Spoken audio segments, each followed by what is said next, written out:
2026-27ನೇ ಸಾಲಿನ ರಾಜ್ಯ ಬಜೆಟ್ನಲ್ಲಿ ಪ್ರಮುಖ ವಲಯಗಳ ಅಭಿವೃದ್ಧಿಗೆ ಆದ್ಯತೆ ನೀಡಲಾಗಿಲ್ಲ. ಬಜೆಟ್ನಲ್ಲಿ ರೈತರಿಗೆ ಆರ್ಥಿಕ ಬೆಂಬಲ ನೀಡುವ ಯಾವುದೇ ವಿಚಾರ ಮಂಡನೆಯಾಗಿಲ್ಲ ಎಂದು ಬಿಜೆಪಿ ರಾಜ್ಯಾಧ್ಯಕ್ಷ ಬಿವೈ ವಿಜಯೇಂದ್ರ ಹೇಳಿದ್ದಾರೆ. ವಿಧಾನಸೌಧ ಆವರಣದಲ್ಲಿಂದು ಸುದ್ದಿಗಾರರೊಂದಿಗೆ ಅವರು ರಾಜ್ಯ ಬಜೆಟ್ನಲ್ಲಿ ಯುವ ಜನತೆಗೆ ಉದ್ಯೋಗಾವಕಾಶ ಕಲ್ಪಿಸುವ ಕುರಿತು ಪ್ರಸ್ತಾಪಿಸಿಲ್ಲ. ಆರೋಗ್ಯ, ನೀರಾವರಿ, ಉತ್ತರ ಕರ್ನಾಟಕ ರಾಜ್ಯಗಳ ಅಭಿವೃದ್ಧಿ ಸೇರಿದಂತೆ ಹಲವು ವಿಚಾರಗಳನ್ನು ಬಜೆಟ್ನಲ್ಲಿ ಸಂಪೂರ್ಣವಾಗಿ ಕಡೆಗಣಿಸಲಾಗಿದೆ. ಕರಾವಳಿ ಭಾಗದ ಉಲ್ಲೇಖವನ್ನು ಸಹ ಬಜೆಟ್ನಲ್ಲಿ ಮಾಡಿಲ್ಲ.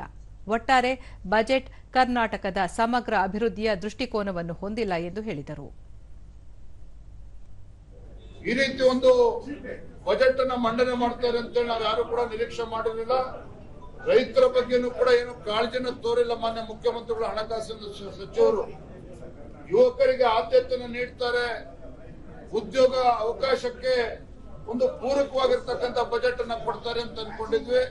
ಅದಕ್ಕೂ ಕೂಡ ಅವಕಾಶನ ನೀಡದೇನೆ ತಮ್ಮ ಪಂಚ ಗ್ಯಾರಂಟಿಗಳಿಗೆ ಹಣವನ್ನ ಕ್ರೋಢೀಕರಿಸೋದಕ್ಕೆ ಸಾಧ್ಯ ಆಗದೇನೆ ಪದೇ ಪದೇ ಅವರು ಅಬಕಾರಿ ಇಲಾಖೆ ಮೇಲೆ ಇವತ್ತು ಡಿಪೆಂಡ್ ಆಗಿರುವಂತದ್ದು.